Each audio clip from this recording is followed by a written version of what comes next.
जरांगे यांना विरोध करण्यासाठी ओबीसी नेते लक्ष्मण हाके यांनी मुंबईमध्ये मोर्चा काढण्याचा इशारा दिलाय।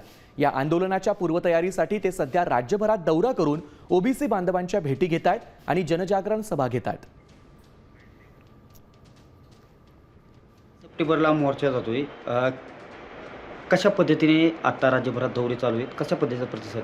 हे बघा, महाराष्ट्रामधल्या तमाम ओबीसी भटक्या विमुक्त जाती जमातीच्या वतीनं 1 सप्टेंबरला लाखोंचा जनसागर मुंबईमध्ये येईल।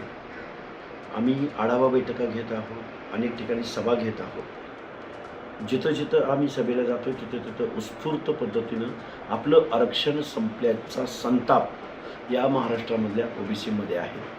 आणि आज रोजी मी खूप जबाबदारीनं महाराष्ट्रातल्या लोकांना सांगतोय की आज रोजी ओबीसीचं आरक्षण संपलेलं आहे, चाहे ते पंचायत राजमधले असो किंवा शिक्षण आणि नोकऱ्यामधला असो। आता ओबीसीच्या रकान्यामध्ये इथून पुढच्या कालावधीमध्ये फक्त आणि फक्त मराठा कुणबी दिसेल। कुणी कितीही दावे केले, कुणी कितीही सरकारची बाजू मांडली तरी वास्तव परिस्थिती ही आहे की आज रोजी ओबीसीचं आरक्षण संपलेलं आहे।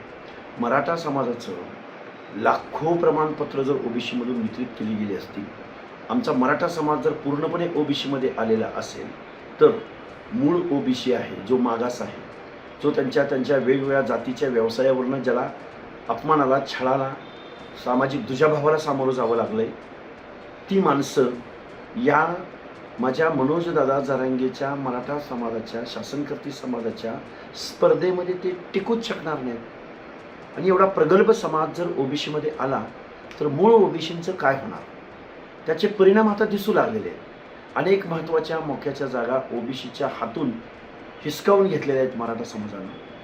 मग साताराचं नगराध्यक्षपद असो किंवा अजून महाराष्ट्रातले माझ्याकडं शेकडो उदाहरणं आहेत। त्यामुळं ओबीसींच्या मनामध्ये संतापाची लाट आहे, ती तुम्हाला 1 सप्टेंबरच्या मोर्चामध्ये दिसेल।